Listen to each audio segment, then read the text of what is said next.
지금 일본 교육계가 발칵 뒤집혔습니다. 자신들이 교육 선진국이라며 한국을 한 수 아래로 봤던 일본 교사 3,000명 때문입니다. 이들이 단체로 한국 연수를 왔었는데요. 하지만 충격적인 사실은 한국에 도착한 첫날부터 이들의 생각이 완전히 깨지기 시작했다는 겁니다. 인천공항은 전 세계에서 몰려든 인파로 거대한 충격을 주었습니다. 그리고 일주일 뒤 이들은 귀국하는 비행기에서 단체로 눈물을 쏟아냈습니다. 이들의 이야기가 일본 전역에 퍼지자 한국을 배우자는 엄청난 파장이 일고 있습니다. 도대체 3,000명의 교사들은 한국에서 무엇을 목격한 것일까요? 시작에 앞서 좋아요와 구독, 알림 설정은 저희에게 큰 힘이 됩니다. 안녕하세요. 저는 미야자키 하루나입니다. 오사카의 한 공립고등학교에서 30년 넘게 역사를 가르쳐 왔습니다. 그날은 전국교육자연합회의 정기 총회 날이었죠. 무려 3,000명의 교사들이 모여 거대한 강당이 꽉 찼습니다. 제 시선은 오직 무대 위 거대한 스크린에 고정되어 있었습니다. 웅성거리는 소음 속에서도 올해 해외 연수 발표라는 문구만 선명하게 보였습니다. 30년 교직 생활 동안 단 한 번도 없었던 기회였습니다. 제발 유럽 아니면 최소한 미국이라도. 저는 두근거리는 가슴을 안고 발표를 기다렸습니다. 잠시 정적이 흐르고 스크린에 5글자가 떴습니다. 대한민국 서울. 그 순간 강당 곳곳에서 노골적인 실망의 한숨소리가 터져 나왔습니다. 뭐라고? 한국이라고? 지금 장난하는 건가? 거기서 뭘 배우라는 거지? 웅성거림은 순식간에 불만 섞인 소음으로 변했습니다. 저 역시 제 눈을 의심했습니다. 30년을 기다린 기회가 고작 한국이라니. 솔직히 말해 기대했던 유럽이 아니라 실망감이 컸습니다. 한국이라는 나라는 제게 그저 K-팝이나 드라마로 유명한 그 이상도 이하도 아니었습니다. 교육에 관해서라면 당연히 우리 일본이 훨씬 앞서 있다고 생각했죠. 회의가 끝나고 복도를 걷는데 동료인 다나카 선생이 저에게 다가와 불평을 쏟아냈습니다. 미야자키 선생, 3,000명이나 되는 엘리트 교사들을 데리고 겨우 한국이라니. 이건 예산 낭비 아닙니까? 그러게 말입니다. 차라리 그 시간에 학교에서 보충 수업을 하는 게 낫겠어요. 제 퉁명스러운 대답에 다나카 선생도 한숨을 쉬었습니다. 가서 볼 게 있기나 할지 모르겠습니다. 집으로 돌아와서도 마음은 무거웠습니다. 교육부에서 두꺼운 안내 자료가 배송되었지만 제대로 읽어보지도 않았습니다. 1인 1태블릿 보급률 100%, 전국 학교 초고속 인터넷망 완비. 저는 그저 서류상으로 부풀려 놓은 숫자일 뿐이라고 생각했습니다. 실제 현장은 분명 다를 거야. 그렇게 저는 이번 연수를 의무적으로 다녀와야 하는 귀찮은 출장 정도로 여기며 짐을 싸기 시작했습니다. 그때는 몰랐습니다. 이 7일간의 일정이 제 30년 교직 생활과 60년 인생의 편견을 송두리째 무너뜨리게 될 줄은 말입니다. 나리타 공항 3터미널은 이른 아침부터 3,000명의 교사들로 가득 찼습니다. 체크인 카운터 앞은 끝이 보이지 않았죠. 캐리어를 끄는 시끄러운 바퀴 소리와 여기저기서 들리는 억양 섞인 일본어가 뒤섞여 소란스러웠습니다. 제 마음은 여전히 차가웠습니다. 이 시간 30분이면 도착한다는 그 나라에 대한 기대감은 여전히 0에 가까웠죠. 비행기에 올라서도 분위기는 마찬가지였습니다. 대부분의 교사들은 눈을 감고 쉬거나 가져온 책을 읽을 뿐 한국에 대한 대화를 나누는 사람은 없었습니다. 둔탁한 충격과 함께 잠에서 깼습니다. 비행기가 인천공항 활주로에 닿는 순간이었습니다. 창밖으로 보이는 공항 터미널의 규모는 제가 상상했던 것과는 비교도 되지 않았습니다. 나리타 공항보다 더 큰 것 같은데? 비행기 문을 나서자 거대한 통로가 눈앞에 펼쳐졌습니다. 어마어마하군. 옆을 지나가던 다나카 선생이 작게 중얼거렸습니다. 그의 목소리에는 당혹감이 묻어 있었습니다. 입국 심사장으로 향하는 길은 그야말로 아수라장이었습니다. 전 세계에서 몰려든 20만 명의 인파로 가득했습니다. 도저히 뚫고 나갈 수 없을 것 같았습니다. 우리 3,000명의 교사들은 순식간에 뿔뿔이 흩어지며 혼란에 빠지기 시작했습니다. 이쪽인가? 아니, 저쪽 표지판을 봐야 해. 단체는 어디로 가는 거지? 여기저기서 고성이 오갔습니다. 인솔자를 잃어버린 교사들이 우왕좌왕했습니다. 바로 그때였습니다. 제 키의 3분의 2 정도 되는 하얀색 로봇 하나가 부드럽게 미끄러지며 우리 그룹 앞으로 다가왔습니다. 로봇이 멈춰 서더니 또렷하고 유창한 일본어로 말했습니다. 일본 교육자 연수단 여러분 환영합니다. 혼잡하오니 이쪽 방향으로 이동해 주십시오. 자동 입국 심사대로 안내하겠습니다. 다나카 선생이 제 팔을 붙잡았습니다. 미야자키 선생. 방금 로봇이었습니까? 저렇게 자연스럽게 3,000명을 알아보고요. 저도 믿기지 않았습니다. 공항에서 저런 로봇을 운영하고 있다니. 그것도 우리 단체를 정확히 인식해서 저를 포함한 수백 명의 교사들이 멍하니 그 로봇을 쳐다봤습니다. 로봇의 안내를 따라 도착한 곳에는 수십 개의 자동화 게이트가 줄지어 있었습니다. 직원이 있는 창구는 오히려 한산했죠. 긴 줄을 설 필요도 없었습니다. 제 차례가 되어 여권을 스캔하자 화면에 즉시 제 정보가 일본어로 떴습니다. 지문을 찍으라는 안내에 손가락을 올렸습니다. 환영합니다라는 메시지와 함께 투명한 문이 열렸습니다. 그 모든 과정이 1분도 채 걸리지 않고 끝났습니다. 3,000명이나 되는 인원이 입국장을 빠져나오는데 고작 30분도 걸리지 않았습니다. 짐을 찾고 밖으로 나오자 한국교육청 관계자들이 환한 미소로 우리를 맞이했습니다. 먼 길 오시느라 고생 많으셨습니다. 미야자키 하루나 선생님 맞으시죠? 버스에 오르는 순간까지 저는 방금 겪은 일들이 현실인지 믿기지 않았습니다. 다나카 선생이 제 옆자리에 앉으며 말했습니다. 뭔가 우리가 단단히 잘못 알고 있었던 것 같습니다. 저는 대답 없이 창밖만 바라봤습니다. 고작 공항일 뿐이야. 학교는 분명 다를 거야. 하지만 제 심장은 아까부터 조금씩 빠르게 뛰고 있었습니다. 다음 날 아침 8시 30분 버스는 서울의 한 고등학교 앞에 멈춰 섰습니다. 어제 공항의 충격이 채 가시지 않은 채 버스에서 내렸죠. 눈앞에는 5층짜리 현대식 유리 건물이 서 있었습니다. 교문에서 들려오는 학생들의 활기찬 웃음소리가 낯설게만 느껴졌습니다. 일본 학교와 별다를 것 없어 보이는데 어젯밤의 충격은 그저 한국의 겉모습일 뿐이라고 애써 생각했습니다. 교장 선생님의 안내를 받아 2학년 역사교실 문을 열었습니다. 저는 그 자리에 멈춰 섰습니다. 교실 전면에는 거대한 전자칠판이 빛나고 있었고 30명 남짓한 학생들의 책상 위에는 교과서가 없었습니다. 대신 모든 학생이 태블릿 PC를 바라보며 수업에 집중하고 있었습니다. 선생님이 칠판에 무언가를 쓰자 모든 학생의 태블릿 화면에 그 내용이 동시에 나타났습니다. 이게 전부 디지털 교과서입니까? 다나카 선생이 믿기지 않는다는 듯 물었습니다. 교장 선생님이 미소 지으며 답했습니다. 네. 종이 교과서는 1학년 입학 때 참고용으로만 배부합니다. 모든 수업과 과제는 이 태블릿으로 이루어집니다. 교실 어디에도 종이로 된 교재가 보이지 않았죠. 30년 동안 분필만 잡아온 나는 대체 뭘 가르쳐 온 거지? 저는 현기증이 날 정도였습니다. 교실 천장 구석에는 작은 모니터가 있었습니다.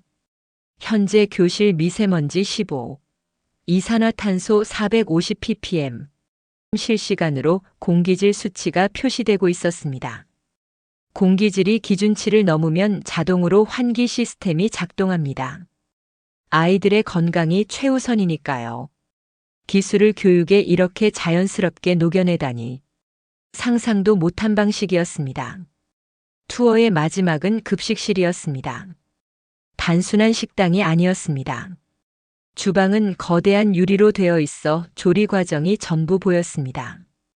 영양사 선생님이 거대한 모니터를 가리키며 설명했습니다. 저희는 모든 식자재를 친환경 인증 제품만 사용합니다. 그리고 이것이 핵심입니다. 화면에는 학생들의 명단과 함께 각자의 알레르기 정보가 빼곡히 적혀 있었습니다. 2학년 3반 이지훈 견과류 알레르기 적색 경보. 저희는 1200명 전원의 알레르기 정보를 파악하고 해당 학생에게는 100% 대체 식단을 제공합니다. 1200명이요? 그걸 전부 매일 관리한다고요? 제 목소리는 저도 모르게 떨리고 있었습니다. 일본의 급식도 훌륭하다고 자부했지만 이 정도 수준은 아니었습니다. 이건 단순한 식사가 아니라 관리이자 책임이었습니다. 학교를 나오면서 저는 어제 공항에서 다나카 선생이 했던 말을 떠올렸습니다. 뭔가 우리가 단단히 잘못 알고 있었던 것 같습니다. 그의 말이 맞았습니다. 우리는 단단히 그리고 아주 오랫동안 착각 속에 빠져 있었습니다. 공항은 시작에 불과했습니다. 학교 방문의 충격이 채 가시지 않은 채 우리는 거대한 연회장으로 이동했습니다. 한국 교사 200여 명과의 교류 시간이 예정되어 있었죠. 연회장 안은 수많은 테이블로 가득 차 있었고 이미 도착한 한국 교사들의 활기찬 대화 소리로 웅성거렸습니다. 저희 일본 교사들은 어색하게 테이블을 찾아 자리에 앉았습니다. 제 테이블에는 30대에서 40대로 보이는 한국 교사 3분이 앉아 계셨습니다. 반갑습니다. 서울에서 역사를 가르치는 이 선생입니다. 부산에서 온 최 선생입니다. 그들의 일본어는 유창했고 태도는 겸손했습니다. 저는 오사카에서 온 미야자키 하루나라고 저를 소개했습니다. 처음에 어색함도 잠시 같은 교사라는 공감대 때문인지 금방 대화가 시작되었습니다. 저는 오늘 본 디지털 교실의 충격에 대해 먼저 물었습니다. 그런 엄청난 시스템을 운영하려면 선생님들께서 따로 연수를 많이 받으셔야 할 것 같습니다. 솔직히 일본에서는 상상하기 어려운 수준입니다. 그러자 이 선생이 웃으며 자신의 태블릿을 켰습니다. 아, 이 말씀이시군요. 화면에는 교사 전용 연수 앱이 떠 있었습니다. 수백 개의 온라인 강의 목록이 나타났습니다. 디지털 교육 활용법, 학생 심리 상담, 학교 폭력 예방 매뉴얼까지. 저희는 모든 교사가 연간 60시간 이상 의무적으로 연수를 받습니다. 물론 대부분 온라인이라 시간과 장소에 구애받지 않아요. 시대가 변하는 만큼 교사도 계속 배워야 하니까요. 연 60시간. 그것도 의무적으로. 저는 다나카 선생과 눈을 마주쳤습니다. 우리는 1년에 한두 번 있는 형식적인 강연이 전부였습니다. 그때 다나카 선생이 조심스럽게 물었습니다. 그런데 그렇게 새로운 것을 계속 배우면서 행정 업무까지 하시려면 솔직히 시간이 부족하지 않으십니까? 저희 일본 교사들은 서류 작업에 치여 정작 학생들에게 집중할 시간을 뺏기는 경우가 많습니다. 다나카 선생의 말에 저도 고개를 끄덕였습니다. 교사인지 행정원인지 모를 때가 많았죠. 그러자 부산에서 온 최 선생이 고개를 갸웃했습니다. 서류 작업이요? 아, 혹시 종이로 된 결제 서류나 출석부를 말씀하시는 건가요? 그는 마치 오래전 유물을 떠올리는 듯한 표정이었습니다. 최 선생이 자신의 노트북을 돌려 화면을 보여주었습니다.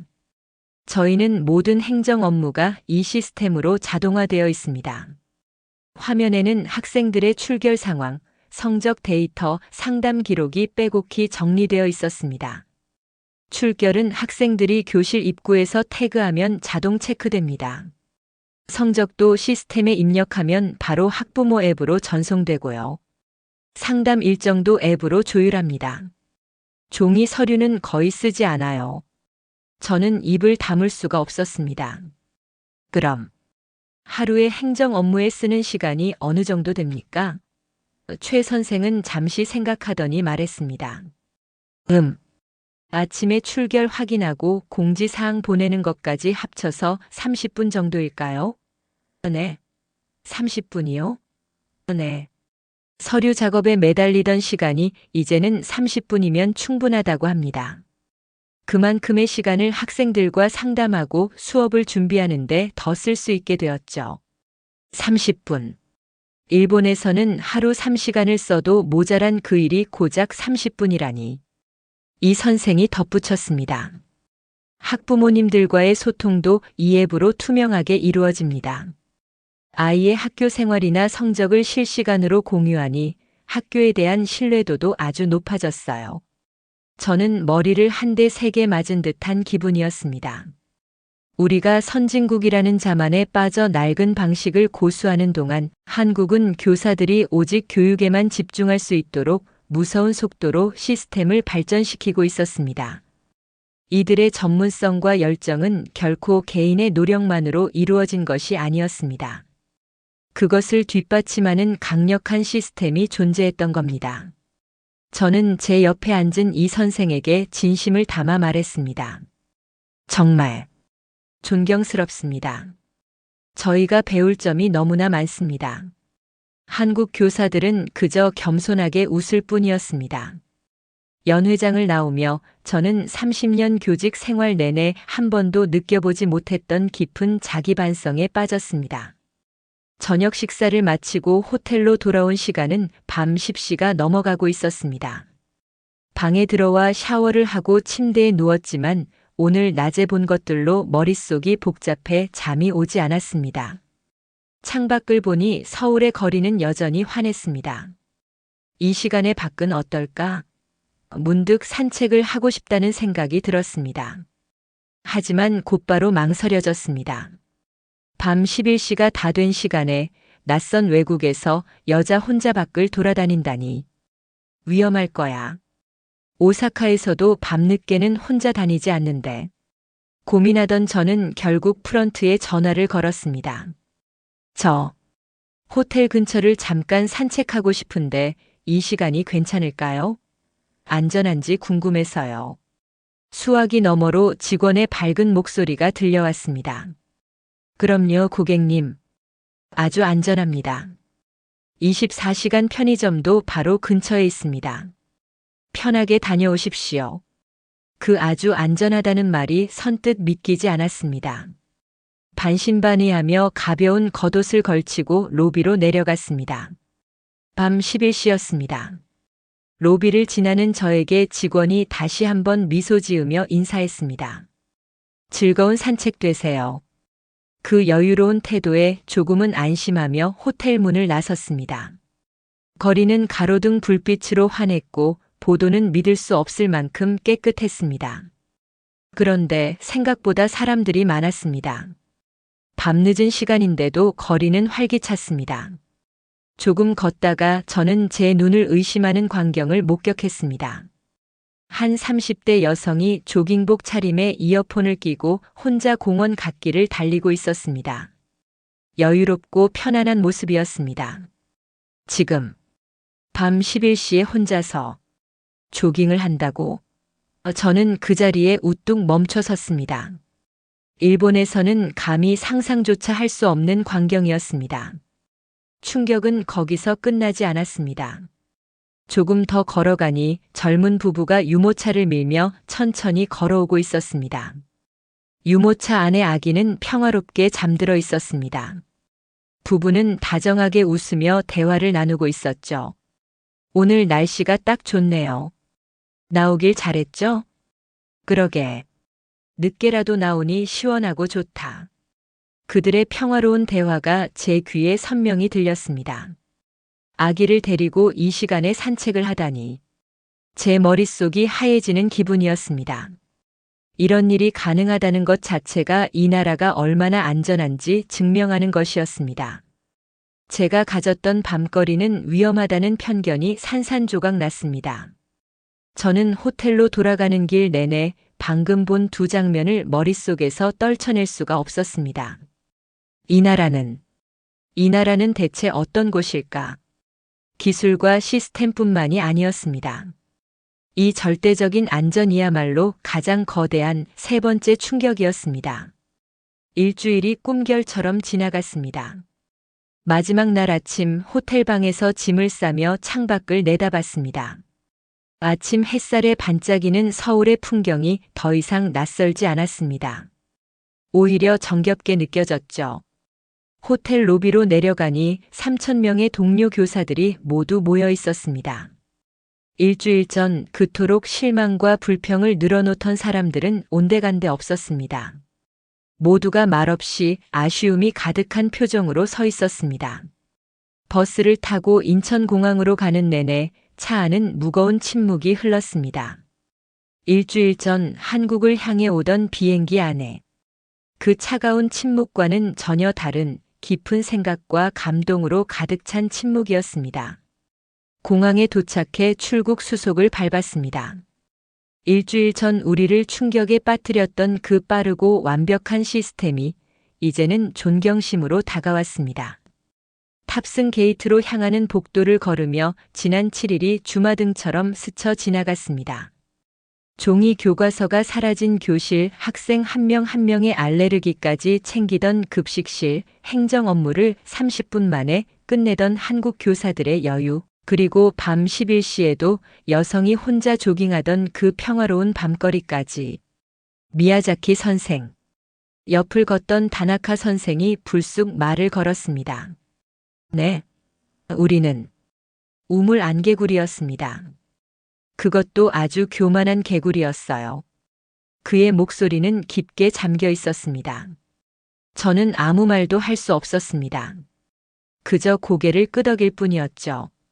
비행기에 올라 좌석에 앉았습니다. 창밖으로 일주일간 정들었던 한국 땅이 보였습니다.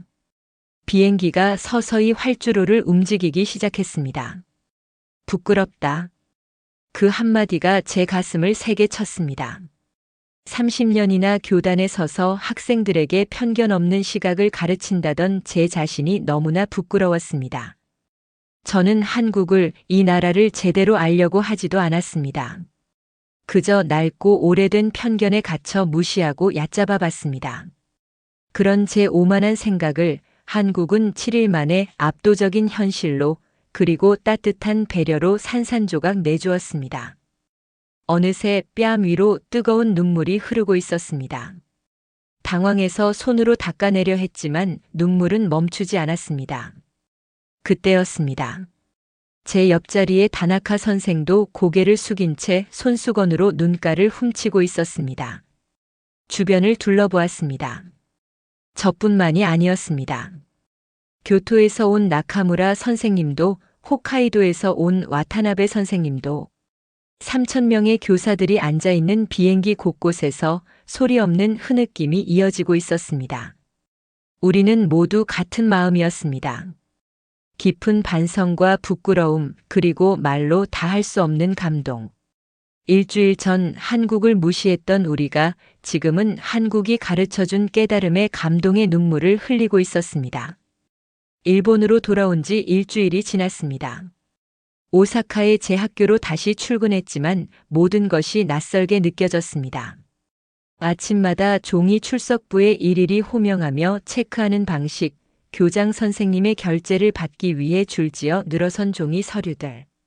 7일 전만 해도 이것이 당연한 일상이었는데 이제는 모든 것이 비효율적이고 낡아 보였습니다. 한국에서는 이걸 30분 만에 끝냈는데 저는 습관처럼 교무실 컴퓨터로 학생들의 데이터를 분석하려다 그런 시스템조차 없다는 사실에 실소했습니다. 교무실 분위기는 그야말로 두 갈래로 나뉘었습니다. 저와 다나카 선생처럼 한국 연수에 다녀온 교사들은 입을 다물고 있었지만 다녀오지 않은 교사들은 믿을 수 없다며 웅성거렸습니다. 미야자키 선생, 소문 들었습니다. 한국이 정말 그렇게 대단합니까? 옆자리 수학 선생이 호들갑스럽게 물었습니다. 자동화 시스템에 밤에 여자가 혼자 조깅을 한다고요? 에이, 그건 너무 과장된 거 아닙니까? 저는 그저 씁쓸하게 웃으며 대답했습니다. 과장이 아닙니다. 저희 3,000명이 전부 보고 온 사실입니다. 제 대답에 교무실은 순간 조용해졌습니다. 그날 오후 인터넷을 확인하다가 저는 깜짝 놀랐습니다. 뉴스 헤드라인이 눈에 들어왔습니다. 일본 교육계, 한국 연수단 3,000명의 보고에 충격. 기사 내용은 우리가 겪은 그대로였습니다. 3,000명의 교사들이 제출한 연수 보고서가 일본 교육계를 뒤흔들고 있다는 내용이었습니다. 댓글이 수천 개씩 달리고 있었습니다. 우리 세금이 저런 곳에 쓰이다니. 라는 비난 대신 당장 우리도 배워야 한다. 일본은 대체 뭘 하고 있었나? 같은 자성의 목소리가 대부분이었습니다. 며칠 뒤 교장 선생님이 저를 교장실로 불렀습니다. 그의 표정은 그 어느 때보다 심각했습니다. 미야자키 선생. 교육부에서 공문이 내려왔습니다. 공문이라니요? 한국 교육 시스템 벤치마킹을 위한 특별 태스크포스 TF를 구성한다고 합니다. 그리고 이번 연수단에서 성과가 좋았던 교사 몇 명을 자문위원으로 위촉하고 싶다고 하는군요. 교장 선생님은 서류를 저에게 내밀었습니다. 자문위원 명단 첫 줄에 오사카 공립고등학교 미야자키 하루나 제 이름이 적혀 있었습니다. 제가 무엇을 할 수 있다고. 선생님이 직접 보고 느낀 것을 그대로만 전해 주십시오. 저도 이번 보고서를 읽고 충격받았습니다. 우리도 변해야 합니다. 아니, 변해야만 살아남습니다. 교장 선생님의 절박한 목소리에 저는 무거운 책임감을 느꼈습니다. 그것은 시작에 불과했습니다. 석 달쯤 지났을 때 믿을 수 없는 통계가 발표되었습니다. 일본에서 한국으로 가는 항공편 예약이 전년 대비 400% 폭증했다는 뉴스였습니다. 하루나, 나 좀 도와줘. 남편이랑 한국 가려는데 항공권을 도저히 구할 수가 없어. 대학 동창에게서 걸려온 전화를 받고 저는 웃음이 나왔습니다. 대부분이 교육 관계자들이나 그 가족들이었습니다. 모두가 자기 눈으로 직접 확인하고 싶어 안달이 난 겁니다. 도쿄와 오사카의 한국어 학원들은 대기자가 수백 명씩 밀려 등록이 마감될 정도였습니다. 제가 느꼈던 그 7일간의 충격이, 그 3,000명의 눈물이 일본 사회 전체를 한국 배우기 열풍 속으로 밀어넣고 있었습니다. 저는 뿌듯함과 동시에 두려움마저 느꼈습니다. 이 거대한 변화의 시작에 제가 서 있다는 사실이 믿기지 않았습니다. 6개월 후 저는 다시 인천공항에 서 있었습니다. 이번에는 3,000명의 단체 인솔자가 아니라 제 남편의 손을 꼭 잡은 평범한 여행객으로 말입니다. 남편은 제 이야기를 듣고 자신의 눈으로 직접 확인하고 싶다며 휴가를 냈습니다. 여보, 당신이 말한 게 저 로봇이오? 정말이네. 우리 쪽으로 오고 있어. 남편이 아이처럼 신기해하며 로봇을 가리켰습니다. 6개월 전 모든 것이 낯설고 충격적이었던 저는 온데간데 없었습니다. 저는 남편에게 웃으며 말했습니다. 진짜는 지금부터예요. 자동 입국 심사대로 가요. 1분도 안 걸릴 테니까. 모든 것이 익숙했습니다. 공항의 공기, 사람들의 활기찬 표정, 심지어 한국교육청 직원들의 환한 미소까지. 마치 제 고향 오사카에 돌아온 듯한 편안함이 느껴졌습니다. 남편은 서울 시내로 들어가는 버스 안에서 창밖을 보며 연신 감탄했습니다. 정말 깨끗하군. 도시 전체가 이렇게 잘 정돈되어 있다니. 당신 말이 전부 사실이었어. 그렇다니까요. 이제 밤 11시에 저랑 같이 조깅하러 나가야 해요. 제 농담에 남편은 그저 헛웃음을 지었습니다. 그는 여전히 한국의 치안을 믿지 못하는 눈치였죠. 그날 밤 저는 정말로 남편을 데리고 호텔 밖으로 나갔습니다. 밤 11시가 넘은 시간이었습니다. 남편은 잔뜩 긴장한 표정이었지만 저를 따라 나섰습니다. 그리고 그는 보았습니다. 우리 앞을 편안하게 달려가는 여성 조깅족을, 공원 벤치에 앉아 담소를 나누는 젊은이들을, 그리고 유모차를 끌고 산책하는 부부를 말입니다. 남편은 한동안 아무 말도 하지 못했습니다. 이게 정말 한국의 일상이라는 거요? 네. 이게 제가 본 한국이에요. 일주일간 남편과 함께 서울 곳곳을 다녔습니다. 학교를 다시 방문하고 저를 반겨주는 이 선생, 최 선생과 다시 만나 깊은 대화를 나눴습니다. 남편은 일본으로 돌아가는 비행기에서 제 손을 잡으며 말했습니다. 당신이 왜 그렇게 변했는지 알겠소. 나 역시 60평생의 생각이 바뀌는 기분이요. 저는 창밖을 바라봤습니다. 한강이 평화롭게 흐르고 있었습니다. 일본으로 돌아온 저는 교육부 TF 자문위원으로서의 활동을 시작했습니다. 제가 보고 느낀 것을 가감없이 전했습니다. 30년 교직 생활의 마지막 몇 년을 저는 이렇게 가장 의미 있는 일로 채우고 있습니다. 얼마 전까지만 해도 저는 한국을 몰랐습니다. 아니, 알려고 하지도 않았습니다. 낡은 편견으로 가득 차 있었죠. 하지만 이제 한국은 제게 두 번째 고향 같은 나라가 되었습니다. 고정관념을 버리고 세상을 본다는 것이 얼마나 중요한지 한국이 제게 가르쳐 주었습니다. 60평생을 살면서 얻은 가장 크고 소중한 깨달음이었습니다. 이 경험을 나눌 수 있다는 것이 제 인생의 가장 큰 축복입니다.